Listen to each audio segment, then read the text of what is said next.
نہیں آتی ان لوگوں کو، پتہ بھی ہے کہ ہمارا جیسا فاسق کوئی نہیں، پھر بھانگتے کچھ ہیں ایسا جملے بولنے کہ جس تک شاید ساری زندگی میں یہ پہنچ ہی نہیں سکتے۔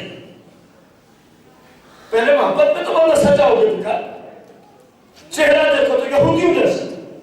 بخاری کے حدیث نبی علیہ السلام نے فرمایا داڑھیوں کو معاف لے گا، فرمایا داڑھیوں کو بڑھنے دو، داڑھیوں کو بڑھنے دو، فرمایا میرے دشمن یہودیوں کی مخالفت کرو، کیونکہ یہودی داڑھی منڈاتے ہیں، کتراتے ہیں، ختم کرتے ہیں۔ آج داڑھی کے ساتھ بھی بدماشی کی جا رہی ہے۔ کسی بدماش کو دیکھو اس نے یہاں سے یوں داڑھی رکھی ہے، جس طرح اس کے ابے کی شریعت ہو، جس طرح دین میں آتا ہے داڑھی کی کٹنگ کرائی آ رہی ہے۔ سمجھ نہیں آتی کہ مسلمان ہے یا کیا بلا ہے۔ جس نبی علیہ السلام کے ساتھ میں تم ایمان رکھتے ہو، سرکار کا حکم کچھ ہے، تم داڑھی کو مذاق سمجھے ہوئے ہو۔ چلو میں آپ سے پوچھتا ہوں، جو یہاں سے لے کر یہاں تک اس طرح، یہ ایک رواج ہے اور ادھر تھوڑی سی ہے، یہ داڑھی سے مذاق ہے کہ نہیں؟ دوسرا رواج، ادھر بھی اس طرح، نیچے بھی اس طرح، شاید 1 انچ کے چوتھے حصے میں یہاں سے لے کر یہاں تک داڑھی رکھی جائے، چوڑائی میں 1 انچ کے چوتھے حصے میں، شاید یہ داڑھی کا مذاق ہے کہ نہیں؟ داڑھی کیا ہے؟ سرکار کی سنت مبارکہ ہے، تمام نبیوں نے چہرے پہ سجائی ہے، تمام صحابہ و اہل بیت کے جتنے مرد تھے صاحب نے چہروں پہ، پوری دنیا کے ولیوں نے چہروں پہ، تو جو ایسی سرکار کی سنت کی توہین کرے وہ سمجھے کہ اس پہ کفر کا فتویٰ ہوگا یا نہیں ہوگا؟ دنیا میں آ کے بدماشیاں کرتے ہیں اللہ رسول کی شریعت کے ساتھ، تماشا بنایا ہوا شریعت کو، چھوڑ دو غوث اعظم کا نام لینا، بڑے ٹھیکیدار آئے تم غوث اعظم کے 11ویں پکانے اٹھانے تک ٹھیکہ تم نے محدود رکھ دیا ہے، غوث اعظم کی سیرت پہ عمل کرنے پہ تمہیں بخار چڑھ جاتا ہے، کوئی غوث اعظم کی سیرت بیان کرے تمہیں وہ بندہ ہی اچھا نہیں لگتا کہ یہ بڑا سخت بندہ ہے، یہ یوں کہتا ہے، یہ کیا کہتا ہے، وہ اپنے گھر سے نہیں، وہ شیخ عبد القادر جیلانی کا فرمان جاری کر رہا ہوتا ہے۔ اگر شیخ سے سچی محبت ہے تو پھر شیخ کی سیرت پہ عمل کیوں نہیں ہے؟ کیا بتا شیخ عبد القادر جیلانی نے قرآن و حدیث کی روشنی میں فرمایا، لوگوں جس کا دل سیاہ ہو جائے علامت یہ ہے حلال حرام کی تمیز، ایک دوسری ذکر کی ہے، مال کے اعتبار سے حلال حرام کی کیا ہو جاتی ہے؟ اب اس کو ابھی کسی کو آپ آگے لاگو کرتے، جب دل سیاہ ہو جائے تو اس کو نہیں سمجھ آتی میں گناہ کر رہا ہوں یا ثواب کا کام کر رہا ہوں، کیونکہ حلال و حرام کی کیا ہو جاتی ہے؟ تمیز ہی اس سے ہو جاتی ہے۔ کس سے؟ بول لے تو صحیح، جس کے دل میں سیاہی ہوتی ہے، اونچی بولے، جس کے دل میں، اس سے حلال اور حرام کی تمیز اب ہر بندہ سمجھے۔ 24 گھنٹوں میں کتنے حلال کام کرتا ہوں اور کتنے حرام کام کرتا ہوں، اگر تو تمیز باقی ہے تو سبحان اللہ مبارک بات کا مستحق ہے، اگر تو یہی ہے نہیں ہماری تو مجبوری ہے۔ اللہ رسول کے سامنے کون سا حضور آتا ہے؟ نہیں وہ اگر ہم یہ نہ کریں تو فلاں رشتہ دار ناراض ہو جائے، اگر یوں نہ کریں تو فلاں دوست ناراض ہو جائے۔ بھائی کبھی اپنے آپ سے تو نے پوچھا ہے رشتہ داروں کو راضی کرنے کے لیے رب رسول ناراض ہو رہے، کبھی پوچھا ہے اپنے آپ سے؟ دوستوں کو راضی کرنے کے لیے رب رسول کو ناراض کیا جا رہا ہے، کبھی اپنے آپ سے پوچھا ہے کہ میں انسان ہوں یا حیوان؟ آپ ہی بتا دیں، ایک کام کے کرنے میں دنیا میں ہمارے جتنے رشتہ دار سب سے قریبی رشتہ دار والدین وہ راضی ہوتے ہیں، اور اسی کام کے کرنے میں اللہ اور اس کا رسول کیا ہوتے ہیں؟ ذرا پوچھ کے ایمان سے بتائیے گا کیا کرنا چاہیے؟ اللہ رسول کو ناراض کرنا چاہیے یا والدین کی یہ بات نہ مانی جائے؟ بھائی والدین کی بات نہیں مانی جائے گی، والدین اپنی جگہ مسلم، لیکن جب وہ اللہ اور اس کے رسول کی شریعت کے خلاف کہیں ہمیں سرکار کو عاجر ہے والدین کی بات نہیں ماننی۔ قال النبی علیہ الصلوۃ والتسلیم لا طاعۃ لأحد فی معصیۃ اللہ ورسولہ عز وجل صلی اللہ علیہ وسلم كما قال الاسلام فرمایا کائنات میں کسی کی بات تو مجھے نہیں ماننی اس وقت جب اس کی ماننے میں اللہ رسول کی نافرمانی لازم آتی ہو. اللہ رسول کی کیا لازم آتی ہو؟ شیخ نے بھی یہی علامت پیش فرمائی ہے کہ جو حلال حرام کی تمیز کرتا ہے اس کو مبارک ہو، اس کے قلب میں ایمان کا نور پھول ہے. اور جس میں حلال و حرام کی تمیز نہیں ہے وہ اپنا علاج کرے. وہ اپنا کس طرح بما وصف النبی علیہ السلام، جس طرح دل کی سیاہی کے علاج کے بارے میں سرکار کا ارشاد آیا ہے. سرکار کا جو بات میں وہ سن رہے، ابتدا میں تو سن چکے. سرکار کے دل کی سیاہی کو دھونے کے لیے علاج میں غوث اعظم نے اپنے مریدوں کو کتنی باتیں ارشاد فرمائی تھی؟ 3، جن کو آپ سن چکے. پہلے والے آپ تلاوت القرآن، سب سے پہلے فرمایا تمہارے نبی نے علاج دیا قرآن کو سمجھو، اس کی تلاوت کرو، اس پر عمل کرو، اس کی برکت سے تمہارے قلوب کا زنگ اللہ نور میں تبدیل فرما دے گا. اور دوسری بات علاج میں کیا عطا فرمائے؟ وذکر الموت. فرمایا اپنی قبر و آخرت کی زندگی پر غور کر، اس کو بار بار سوچ کہ میں جو آج نماز قضا کر رہا ہوں، موت کا ذکر یہ ہے، میں جو آج نماز قضا کر رہا ہوں، اپنے آپ کو سمجھا کہ قبر میں جا کے رب کو کیا جواب دوں گا. تو بندہ کہتی قبر میں تو نماز کا سوال ہی نہیں ہوتا، ممکن ہے کوئی یہ جملہ بول دے. 3 سوال ہوتے ہیں کہ نہیں ہوتے؟ تمام شریعت کی کتابوں میں آئے. ان 3 سوالوں کا جواب وہی دے گا جو یہاں شریعت کے مطابق چلتا گیا ہے. آپ کو سمجھ آئی ہے کہ نہیں ہے؟ کسی مفتی سے اس بات کی تصدیق کرا جا سکتا. 3 سوالوں کا جواب آئے گا ہی اس کو جس نے یہاں رب کی اتباع میں زندگی بسر کی ہوگی. دوسرے کو تو کہے گا ہے لا ادری، ہے افسوس، ہے افسوس، لا ادری، میں تو جانتا ہی نہیں تم کیا پوچھ رہے ہو، میں نے کیا کہنا ہے. یہ بخاری کے الفاظ ہیں. پھر وہ یہی کہے جس نے اپنی نفسانی خواہشات کو اپنا خدا بنا ڈالا وہ یہی کہے افرأیت من اتخذ الہہ ہواہ. سورہ 88 آیت نمبر 23 میں اللہ فرماتا ہے محبوب آپ نے اس کو دیکھا ہے من اتخذ الہہ ہواہ، جس نے اپنی نفسانی خواہشات کو اپنا معبود بنا. جس طرح وہ گندی سے گندی خواہش کھا لیتا ہے، یہ فیصلے کو بھاجے اسی کی اتباع میں. وَأَدَلَّهُ اللَّهُ عَلَىٰ عِلْمٍ، باوجود علم کہ اللہ نے ایسے لوگوں کو گمراہ فرما رکھا، ایسے لوگوں کو. اور اللہ قرآن میں فرماتا ہے اللہ پاک وَأَمَّا مَنْ خَافَ مَقَامَ رَبِّهِ، بہرحال وہ جو اللہ کی جناب میں جانے سے ڈرتا رہا، خوف کرتا رہا، وَنَهَى النَّفْسَ عَنِ الْهَوَىٰ، اور اپنی گندی خواہشات کو وَنَهَى النَّفْسَ عَنِ الْهَوَىٰ، اپنی گندی خواہشات کو ہمیشہ دبا کے رکھا، سبا کر کے رکھا، کسی ایسی خواہش پر عمل نہ کیا جو شریعت کے خلاف ہو. اللہ فرماتا ہے فَإِنَّ الْجَنَّةَ هِيَ الْمَأْوَىٰ، ایسے نفوس قدسیہ کے لیے ہم نے جنت کو ٹھکانہ بنایا ہوا ہے. یہ قرآن ہے، پہلی آیت بھی قرآن کی ہے، یہ بھی آیت قرآن کی ہے. بندہ سوچے تو صحیح کہ میں کیا کر رہا ہوں اور اسلام مجھے کیا کہہ رہا ہے، میں کس راستے پہ ہوں اور اسلام نے مجھے کس راستے پہ چلنے کے بارے میں حکم عطا کر رکھے ہیں. ہر شخص اس زمانے میں اتنا علم رکھتا ہے، اس کو پتہ ہوتا ہے یہ حلال ہے کام اور یہ اب خود بخود بڑھتا جائے حرام میں. تو پھر قرآن و سنت کی روشنی میں اس کو اپنے دل کے بارے میں کیا خیال رکھنا چاہیے کہ میرے دل میں کیا پیدا ہو چکی ہے. بولو نہیں، دیکھو تمہارے پیر کا فرمان سامنے رکھنا، شیخ عبد القادر جیلانی رضی اللہ عنہ کا فرمان. چلو میں اپنے گھر سے کہتا تو ممکن تھا کہ غلط کہہ رہا. ایک تو اتنے بڑے شیخ کا فرمان، دوسرا شیخ بھی لوگوں کو کہہ رہے ہیں، گھر سے نہیں کہہ رہا، کہہ رہے تمہارے نبی کا یہی فرمان ہے نشان، تمہارے آقا کا یہی فرمان ہے نشان ہے. اب میرے بھائیوں، شیخ کی محبت میں کم از کم آج کے نظریہ لے کے اٹھو یہاں سے انشاءاللہ اس سیاہی کا علاج کریں گے اور اس طرح کریں گے جس طرح سرکار نے اس کا علاج عطا فرمایا ہے.